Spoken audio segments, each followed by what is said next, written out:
Welcome back to the channel, State of the Franchise Sports here on YouTube. And today I'm going to give you everything that you need to know in order to get through an offseason in MLB The Show 20. That includes going through the handbook and showing you examples through a franchise that I've been running for 6 seasons, through 3 different iterations of MLB The Show going back to MLB The Show 18.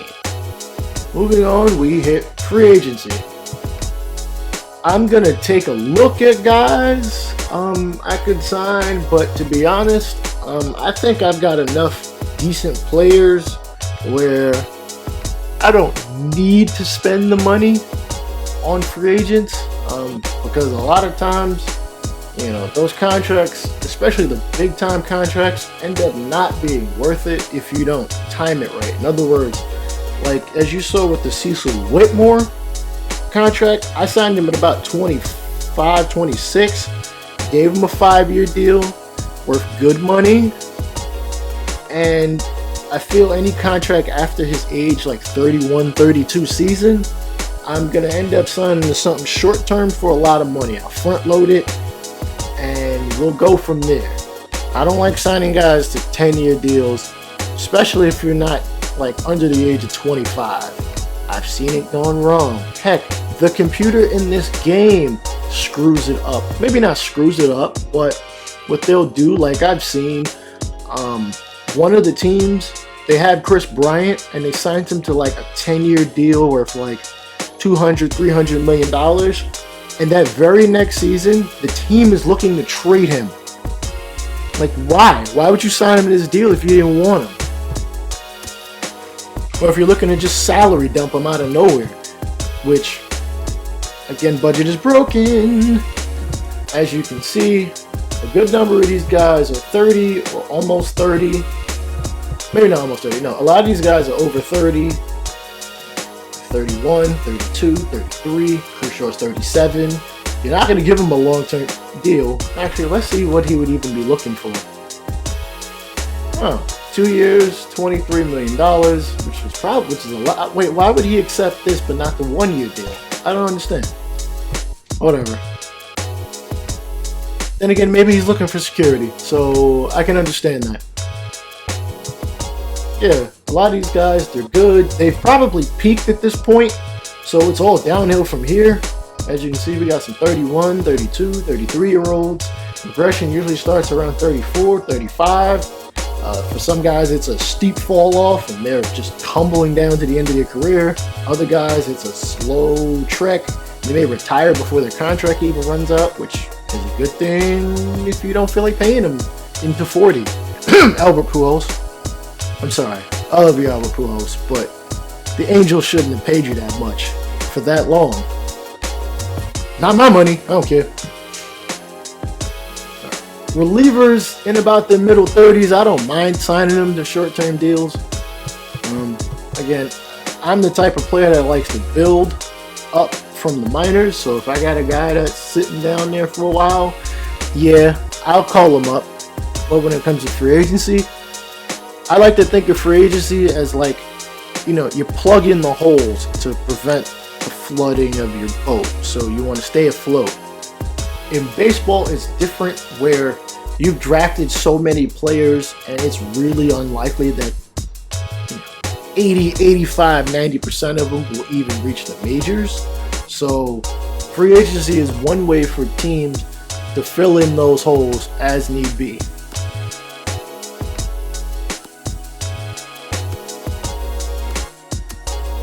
Alright, here's a free agent that I would actually take a swipe on. Not really feeling the money, but I get it. Vlad Guerrero Jr. He is a 94 overall. Not that overall matters all that much to me, but look at those numbers. 76, 68 against righties, 86, 96 against lefties with 93 power. He's a good fielder. His speed's average, whatever. Looking at his statistics, he'll give you 25 home runs and about 90 RBIs a year, batting about, I'd say 260, 270. So what you choose to do with that is up to you. I I'm not going to sign him because I feel pretty good with Michael Chavis as is. He's a 90 overall. Granted, he's 29, but I'm not paying him that much.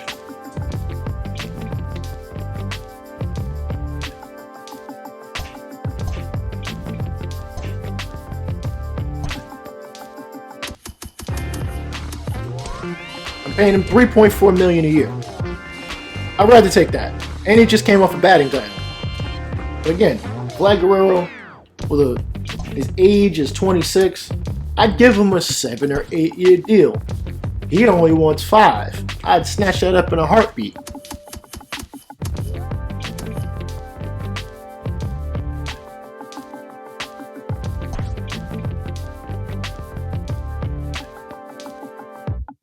But I'm not going to. Manny Machado. In this game, he's 32 because, as I probably should have mentioned earlier, this is 2024. So we're a couple years out, and he is looking for 5 years, $143.5 million. I'm not paying him that much because I know regression is going to slam him. And taking a look at the outfield, there's nothing there. I may sign a guy as a backup, a bench bat or something like that. But other than that, I'm good right where I am.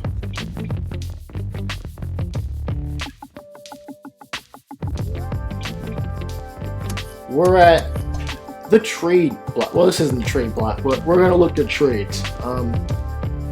There are a couple guys here whom I want to trade.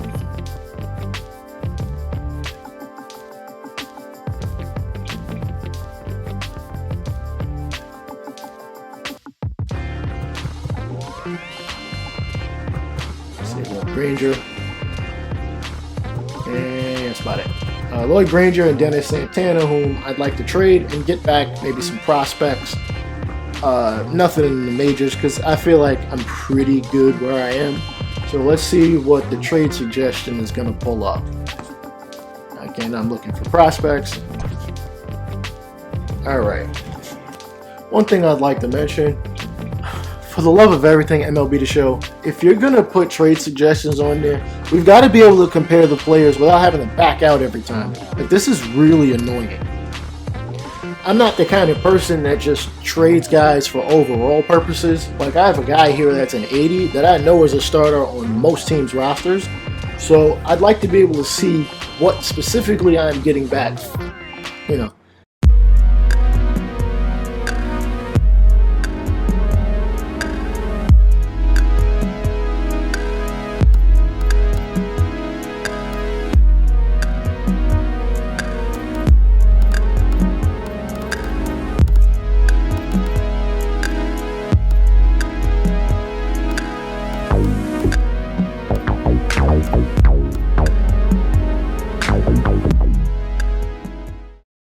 Alright, and I think I found a trade that I'm willing to accept. Mainly because of that major piece up top. Gordon Golson is 18 years old. He's a 69 overall. And he's a B potential. The other two players are more or less fillers. They'll either make my roster or not. And I mean make my roster, I'll either stick him in AA or AAA. Actually, as far as I'm concerned, I think all three of them will be in AA at this point.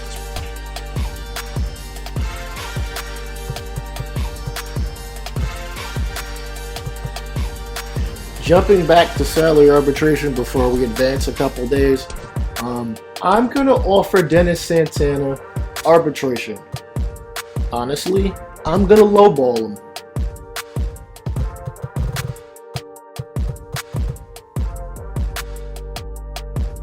Oh, that's the lowest I can offer him. Alright, $1.69 million. I'll offer him that. If he accepts it, cool. But I might end up trading him at some point. You don't end up dealing with the arbitration offers until mid-February, so I'll throw it out there. If he accepts, cool. If not, we'll deal with it in a couple months. Again, off the free agency phase 2.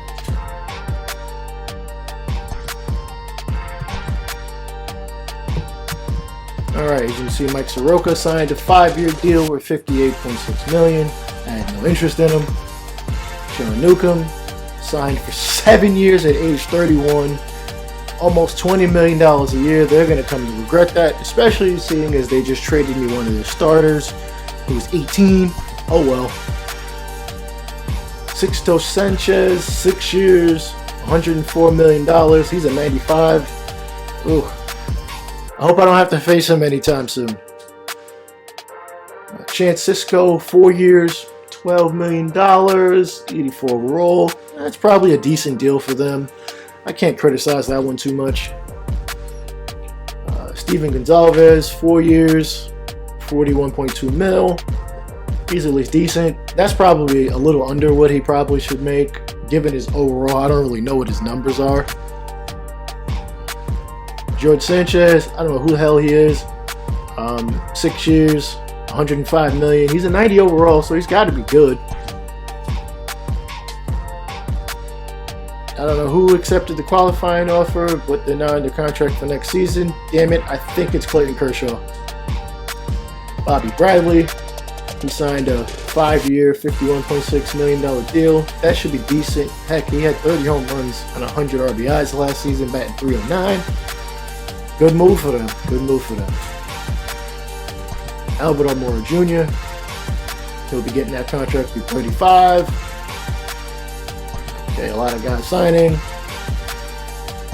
Alright, as you can see, the game will warn you when the 40-man roster must be set. If not, any players that are not on the 40-man roster that are eligible to be on there will be available for the Rule 5 draft. I am not going to stop simulating. We're going to move forward.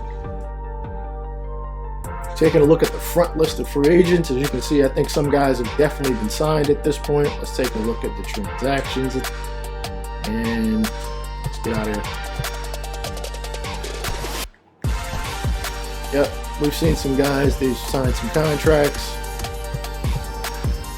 Again, this is 4 or 5 years in advance, so half of these guys, I barely know who they are unless I play them. From here on out, it's either tender contracts or you're basically dealing with free agency or any trades that you may be looking at.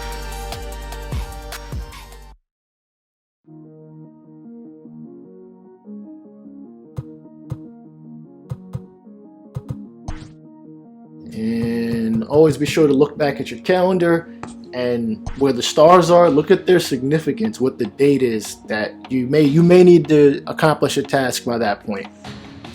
November 23rd is the final day to offer salary arbitration. If not, those players will become free agents. I only offered to Santana, and I offered an actual deal to Patrick Suarez, and everyone else is fair game for other teams to look at. Alright, I've got 91 players on my roster. By November 23rd, that 28 number that it had there has to be cut back down to 26. So I'm going to go make a cut. Alright, usually I just look at the dead bottom of my roster and just find somebody who I don't really have a need for.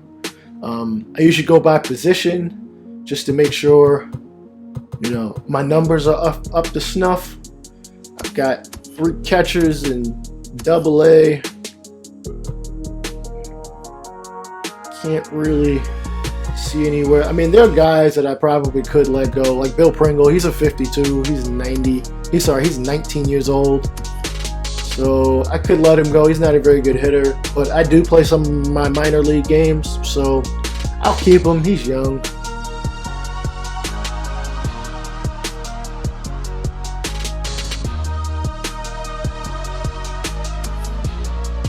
Gene Turner, I just traded for him.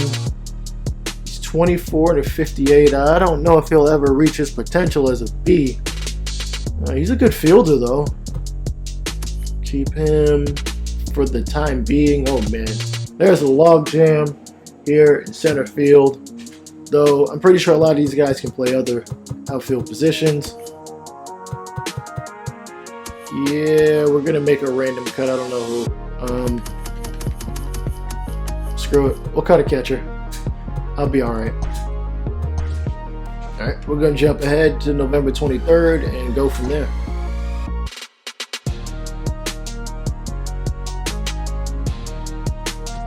Manny Machado got himself a nice 4-year deal. $94 $5 million, the Giants. And nobody else of significance has signed. We jump over to the next month to see what the significance of this date is.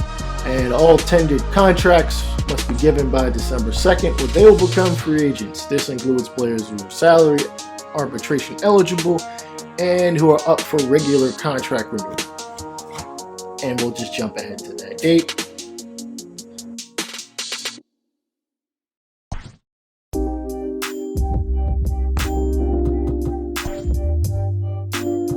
We'll continue by not stopping the simulation. And the next date of significance. Winter baseball meetings are useless, though I really wish there was something there that we could do,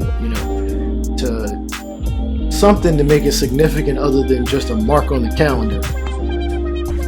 Next date of significance is the Rule 5 draft, where players who are not on our 40-man roster become eligible to be drafted by other teams and placed on their 40-man roster, or more specifically on their Major League 26-man roster. We will jump to that date, and if somebody looks intriguing, we'll take them on. Michael Walker signing a 2-year deal to the Phillies. Robert Stephenson, a 2-year deal, $31 million. Taijuan Walker, still somehow in this game, 85 overall, 2 years, pretty cheap deal. Jorge Lopez, Gary Portillo, Erwin Declan. Oh my goodness, he signed within the damn division. Story time, boys and girls.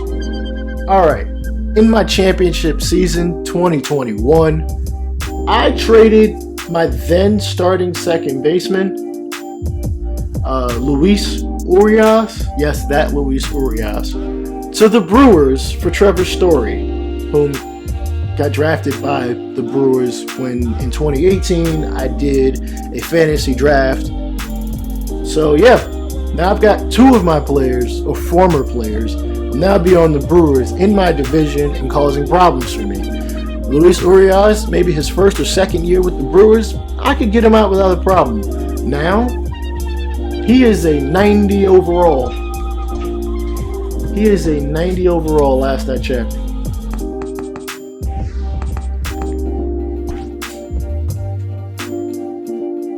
He's a problem, and I have to deal with him like 15 to 20 times a year. Now I've got Erwin Declan, who is a speed demon if there ever was one. And according to this, he won't be their starter because he's not a high enough overall, and the computer definitely relies on overall. So we'll see how that goes. He got a really cheap deal, and he may make the most of it, given an injury.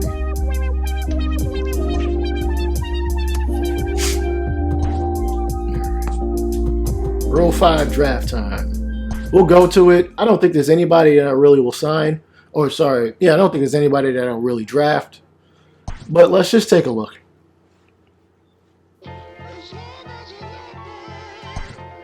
Yep, we'll jump into it. And again, these guys have to stay on your Major League roster, or else I believe they go back to the former team. I'm not drafting anybody right this second. Just taking a look. Taking a gander. Usually, if anything, it'd be a reliever I'd end up picking up. But I don't really see anybody that blows me away. These guys are all peaked at this point as far as I think, as far as I'm concerned. Well, this guy looks pretty good, but I'm not going to draft him as I have other relievers. Josh Hader, Dylan Betances, a young dude, Alexander Blank, who I think is pretty good. So we'll skip the selections, and after, as you can see, they're going to ask you if you really want to skip it, because once you don't take a player in the Rule 5 draft, you forfeit any other opportunities to pick, and we will skip that.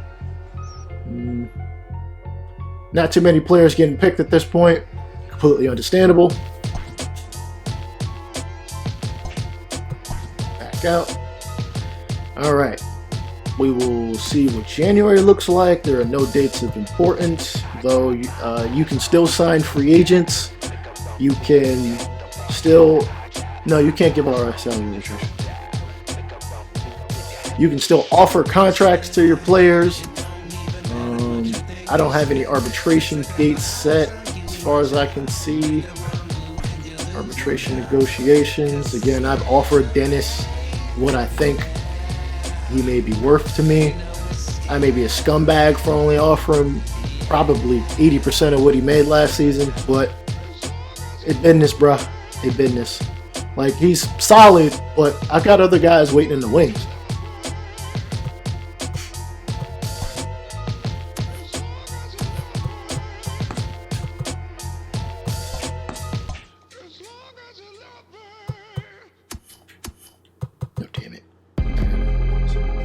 Ryan Santana gets himself a 2-year deal, securing himself for the next couple seasons in Detroit. Wow, there's a trade. Brett Phillips has been traded for Frenchie Cordero and Kevin Griffith. Don't really know how that really affects their team, because it ain't mine. We'll send to January. Nothing to speak of. Now February has 2 dates that are of importance. This is February 10th, and that is when the arbitration hearing for Dennis Santana will come to be. I can continue to try to sign him to a regular contract up until this point. We'll sum up to it. All right. And today's arbitration hearing for Dennis Santana, I offered him 1.6. They decided his 2025 salary will be 1.9 million. 300,000 more. I'm not hurting for it. I'm gonna end up trading him anyway, so whatever. And last but not least, the 28th of February is the last day for all contracts to be renewed, or else they become free agent. And after that, if I'm not mistaken, is the beginning of spring training. And holy smokes, I forgot to sign a coach. Which position was it? I'd like to stop simulating. Shit, who the hell? Yeah, I'd like to stop simulating. Where are the coaches? Let's see. Oh, I need a third base coach. Holy smokes. Alright, let's sign somebody. I usually go with whoever's an A, because while they cost more, they don't really cost that much more. You know, they'll give your team a slight boost in things, nothing more than maybe 3 points any which way. You should have to pick anybody with more than like a -1 any attribute. We're gonna go with Raul Willett. I don't even know where the hell it is. Who cares? He wants a 2-year deal. We'll give him a 2-year deal. Accepts it, cool. If not, the computer will sign somebody or whatever. We're going to send the 7 days to... And Raul has accepted that contract for 3 years as a third base coach. Congratulations. Welcome to the Pirates, baby. And we've reached the last day of the offseason. And anybody that isn't signed again is going to be a free agent. And that's the end of the offseason. Spring training is about to begin. Spring training is about to begin. You know, set up your roster for spring training going into it. Usually the way I like to do it is I like to get young guys up on the roster so that I can get a look at how they play and, you know, get a feel for who they are. I don't play every spring training game. Hell, I barely ever play any of them. I more or less simulate through them just to get to the regular season, or if I'm just starting on the newest version of MLB The Show, I will play spring training for the sake of just getting accustomed to how the game plays. Alright, if you have gotten this far, I want to thank you for watching. I know this is probably going to be a long video. I'll break it up into different parts. I'll potentially just timestamp things just so you can get a look at how things operate. If you have any questions... Oh, wow. I just realized I forgot to touch on the handbook. Hold on.